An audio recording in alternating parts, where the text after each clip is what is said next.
ఓం మహాగణాధిపతయే నమః. ఓం గురుభ్యో నమః. ఓం శ్రీమాత్రే నమః. పరమేశ్వర స్వరూపమైనటువంటి జ్యోతిష, వాస్తు మరియు ఇతర అనేకమైనటువంటి శాస్త్రములను మనకు అందించినటువంటి మహర్షులకి నమస్కారం. హయగ్రీవ హయగ్రీవ హయగ్రీవేతియో వదేత్తస్య నిస్సరతే వాణీ జనుకన్యా ప్రవాహవత్. అరుణాం కరుణాతరంగితాక్షీం ధృతపాశాంకుశపుష్పబాణచాపాం అనిమాదిభిరావృతాం మయూకైః అహమిత్యేవ విభావయే భవానీం. శ్రీమాత్రే నమః. ప్రేక్షకులకి ఆ లలితాంబిక అమ్మవారి యొక్క అనుగ్రహం పరిపూర్ణంగా కలగాలని మనస్ఫూర్తి కోరుకుంటూ మనం డిసెంబర్ మాసంలో అసలు గ్రహస్థితి ఏ విధంగా ఉంది అని చెప్పి చూసుకున్నట్లయితే ఈ మాసంలో 3 గ్రహాలు వక్రించి ఉంటాయి. అందులో ప్రధానంగా గురువు వృషభ రాశిలో వక్రించి ఉంటున్నాడు, కుజుడు కర్కాటక రాశిలో వక్రించి ఉంటున్నాడు. అదేవిధంగా శని కనుక చూసుకున్నట్లయితే వక్ర త్యాగం అయిపోయింది ఆల్రెడీ శనిది. ఇక బుధగ్రహం పర్టికులర్గా మనకి ఈ యొక్క వృశ్చిక రాశిలో ఉండి 16వ తేదీ వరకు వక్రగతిలో ఉంటాడు రవితో కలిసి. అయితే ఈ రవితో కలిసినటువంటి బుధుడు వక్రత్యాగం 16వ తేదీ అవుతూ అదే 16వ తేదీ ధనస్సులోకి రవి మారుతున్నాడు. అదేవిధంగా శుక్రుడు గమనించుకున్నట్లయితే 3వ తేదీ నుంచి ధనస్సు రాశిలో ఉన్నటువంటి శుక్రుడు మకర రాశిలోకి ఎంటర్ అవ్వడం జరుగుతుంది. ఆయన 29వ తేదీ వరకు మకరంలో ఉండి కుంభంలోకి 29వ తేదీకి వెళ్తూ శనిని కలుస్తాడు. అదేవిధంగా మీనంలో రాహువు, కన్యారాశిలో కేతు ఈ యొక్క సంచారం జరుగుతుంది. ఇక ఈ యొక్క గ్రహస్థితిని అనుసరించి ద్వాదశ లగ్నాల వారికి మరియు ద్వాదశ రాశుల వారికి లగ్నం తెలిసిన వారు లగ్నం నుంచి చూసుకోవచ్చు, లేదా లగ్నం తెలియని వారు రాశి నుంచి చూసుకోవచ్చు. ఎటువంటి ఫలితాలు జరగనున్నాయి, ఏ విషయాల పట్ల మీరు జాగ్రత్తగా ఉండాలి అనేటువంటి విషయాలు చెప్తుంది నేనైనప్పటికీ కూడా చెప్పిస్తుంది సాక్షాత్ లలిత అమ్మవారిగా భావిస్తూ ఒక్కొక్క లగ్నము రాశి గురించి తెలుసుకుందాం. తులాలగ్నము, తులారాశి. మీకు ఈ నెలలో ఏదైనా వాహనం కానీ, గృహం కానీ, ఏదైనా కళా సంబంధించిన ఏదైనా నేర్చుకోవడం కానీ ఖచ్చితంగా జరుగుతుంది అని చూపిస్తుంది. అయితే 16వ తేదీ వరకు గవర్నమెంట్ రిలేటెడ్గా లేనట్లయితే ఏదైనా తండ్రి గారికి సంబంధించిన మెడికల్ రిలేటెడ్ సంబంధించిన వాటి మూలంగా ధనయోగం అనేటువంటి చాలా స్పష్టంగా చూపిస్తుంది. కాకపోతే కాస్త ఖర్చులు కూడా ఎక్కువగా ఉంటాయి 16వ తేదీ వరకు. బికాజ్ ఆఫ్ బుధుడు 12వ అధిపతి అయినటువంటి బుధుడు 2వ స్థానంలో ఉండి వక్రించాడు.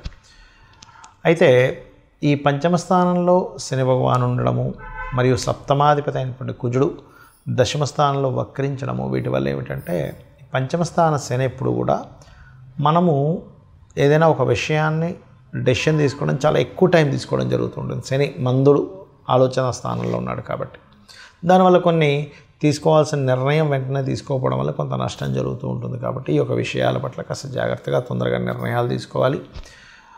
అదేవిధంగా అంటే ఎప్పుడు కూడా ఆలస్యం అమృతం విషం అంటూ ఉంటారు, మీరు వినే ఉంటారు. అంటే ప్రతిసారి ఇది వర్తించదు. కొన్నిసార్లు ఆలస్యం చేయడం మంచిది కాదు, కొన్నిసార్లు తొందరగా నిర్ణయం తీసుకోవడం మంచిది. అలాగే మరొక విషయం ఏంటంటే తులాలగ్నానికి మీ సప్తమాధిపతి అయినటువంటి కుజుడు వక్రించాడు. సో ఎప్పుడైతే అలా వక్రించాడో ముఖ్యంగా మీ యొక్క జీవిత భాగస్వామి ఏదైనా ఒక ప్రాపర్టీ తీసుకోవడం కానీ, ఒక ఫ్యాక్టరీ పెడదామని అనుకున్నటువంటివి మళ్ళీ డెసిషన్స్ వెనక్కి తీసుకోవడం జరుగుతూ ఉంటుంది.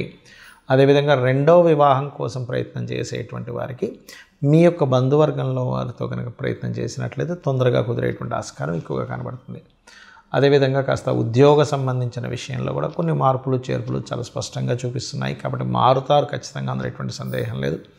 అదేవిధంగా ఈ యొక్క 12వ స్థానంలో కేతు ఉన్నందుకు కాస్త మీరు ఇన్వెస్ట్మెంట్స్ చేసేటప్పుడు పర్టికులర్గా అంటే తండ్రి ఆస్తికి సంబంధించిన విషయంలో ఒక్కోసారి చూడండి, తండ్రి గారిది ఏదో ఆస్తి ఉంటుంది, దాన్ని డెవలప్ చేస్తారు కొంతమంది, ఇంకా అక్కడ ఏదో బిల్డింగ్ కట్టో ఏదో అలాంటివి చేసేటప్పుడు మాత్రం కాస్త జాగ్రత్తగా ఉండండి. ఇక మీకు ఫైనాన్షియల్గా మంచి గ్రోత్ రావాలంటే సుబ్రహ్మణ్యేశ్వర స్వామి ఆరాధన చేయండి. పంచమంలో ఇందాక మనం మాట్లాడుకున్నట్టుగా ఆలోచన స్థానంలో శని ఉన్నాడు కాబట్టి మనకి ఆలోచనలు సరైనటువంటి సమయంలో మనకు తట్టట్లేదు అని అనుకున్నప్పుడు ఓం సర్వజ్ఞాయై నమః అనేటువంటి నామస్మరణ చేయండి. ఓం సర్వజ్ఞాయై నమః అని చేసుకున్నట్లయితే మనకి లలితాసహస్రనామాల్లో ఉంటుంది ఓం సర్వజ్ఞ శాంతకరుణ అనేటువంటి నామం. కాబట్టి సర్వజ్ఞ అనేటువంటి నామం మీకు ప్రతిదీ కూడా రాంగ్ స్టెప్ పడకుండా మిమ్మల్ని కాపాడుతుంది. మరియు పంచమంలో శని నడుస్తున్నందుకు కాస్త ఈశాన్య భాగంలో వీలైతే ఏదైనా ఒక గిన్నెలో కొంచెం వాటర్, అందులో కొన్ని పువ్వులు పెట్టి ఉంచండి. అప్పుడు మీ యొక్క ఆలోచన విధానం అంటే చాలా పాజిటివ్గా వెళ్ళడం జరుగుతూ ఉంటుంది. చాలామంది నన్ను అడుగుతుంది ఏంటంటే వాళ్ళ జన్మజాతకాల్లో ఏదైనా వక్రగ్రహం ఉన్నట్లయితే ఏమిటి ఫలితం అని అడుగుతూ ఉన్నారు. ఇది నాడీ ఆస్ట్రాలజీలో మనకు చూడండి, చాలామంది జాతకాల్లో ఈ పలానా గ్రహం వక్రించిందండి, ఈ పలానా గ్రహం అంటే శని కావచ్చు, గురువు కావచ్చు, వీళ్ళు వక్రించారని చెప్తుంటారు. అయితే ఇక్కడ ఏంటంటే ఫస్ట్ ఆఫ్ ఆల్ మనం అర్థం చేసుకోవాల్సింది, రాహువు కేతువు ఈ రెండు ఎప్పుడు వక్రగతిలోనే ఉంటాయి, అంటే వెనక్కి తిరుగుతూ ఉంటాయి. బికాజ్ ఆఫ్ అది కాలం అయిపోతుంది. రాహు అంటే కాలము అయిపోయినటువంటిది కాబట్టి కాలానికి కారకుడైనటువంటి రాహు వెనక్కి వెళ్ళిపోతుంది కాలము అనేటువంటి సంకేతంతో. అయితే మిగతా గ్రహాలు ఏవి అంటే రవిచంద్రులు అయితే అసలు వక్రించరు ఎప్పుడు కూడా, ఎందుకంటే సమయం వెనక్కి రాదు. కాబట్టి ఈ రవిచంద్రుల ద్వారానే మనం సమయాన్ని తెలుసుకుంటూ ఉంటాం. ఇవాళ ఈ తిథి, ఈ నక్షత్రము, ఇంత సమయం గడిచింది. రవి నడినెత్తున వస్తే మనకి మధ్యాహ్నం అయిందని, సాయంత్రం అయితే అటు వెస్ట్ వైపు సూర్యుడు కనిపిస్తే సాయంత్రం అవుతుందని మనం తెలుసుకుంటూ ఉంటాం. తిథులను బట్టి చంద్రుడు ఉండేటువంటి ఇది. కాబట్టి అది ఎప్పుడు వక్రించవు, అంటే కాలం వెనక్కి తిరిగి రాదు కాబట్టి అవి వక్రించవు ఎప్పుడు కూడా. అయితే మిగతా గ్రహాలు ఏవైతే ఉన్నాయో, వక్రించిన గ్రహంతో సమయంలో పుట్టారు వ్యక్తి అంటే దానికి చాలా పెద్ద విషయం ఉంటుంది. ఎలా అంటే ఒక ఉదాహరణకి శని వక్రించాడు అనుకోండి, ఏ గ్రహమైనా ఒకటే గుర్తుపెట్టుకోండి, మీ జన్మజాతకంలో వక్రించినప్పుడు ఉన్న స్థలం కంటే కూడా వెనకాతలు ఉండేటువంటి రాశితో సంబంధాలు పెట్టుకుంటాయి అవి. అంటే ఒక్కొక్కసారి ఆ వక్రించడం వల్ల మంచి జరుగుతుంది, ఒక్కొక్కసారి ఇబ్బంది ఉంటుంది. ఎలా అంటే ఉదాహరణకి మేషరాశిలో శని, మేషరాశి కాకుండా మేషరాశి తర్వాత అయినటువంటి రాశిలో శని భగవానుడు వక్రించాడు, అంటే వృషభంలో శని వక్రించాడు. వక్రించడం వల్ల అనవసరంగా నీచ ఫలితాలు పొందుతాడు. అదే మేషరాశిలో శని వక్రించాడు అనుకోండి, అప్పుడు నీచత్వం కోల్పోతాడు. అదేవిధంగా ఉచ్చస్థానానికి కూడా అదే వర్తిస్తుంది. ఉదాహరణకి తులారాశిలో శని వక్రించాడు అనుకోండి, అప్పుడు ఉచ్చస్థానం యొక్క ఫలితాలు కోల్పోతున్నాడు. కానీ వృశ్చికంలో వక్రిస్తే ఆయన ఉచ్చస్థానంలోకి వెళ్తున్నాడు. ఏదైనా ఒక గ్రహం కనుక వక్రించినప్పుడు తను ఏ రాశిలో ఉండి వక్రించాడో అది అదృష్టానికి దారితీస్తుందా, ఇబ్బందికి దారితీస్తుందా అనేటువంటి చూడాలి. ముఖ్యంగా ఏదైనా ఒక గ్రహం వక్రించిందంటే పాస్ట్ లైఫ్లో మిగిలిపోయినటువంటి విషయాలు ఈ లైఫ్లో పర్టికులర్గా ఆ జన్మనెత్తి ఆ వ్యక్తి ఆ కర్మను తీర్చుకోవడానికి వచ్చాడని అర్థం చేసుకోవాలి. ఎలా అంటే శని దగ్గర నుంచి తీసుకుంటే, శని ఎవరికైనా వక్రించాడు అనుకుంటే రెండు ప్రొఫెషన్స్ చేస్తారు చాలామంది, 2 ప్రొఫెషన్స్, అందులో డ్యూయల్ సైన్లో ఉంటే ఇంకా గ్యారంటీగా అవుతుంది.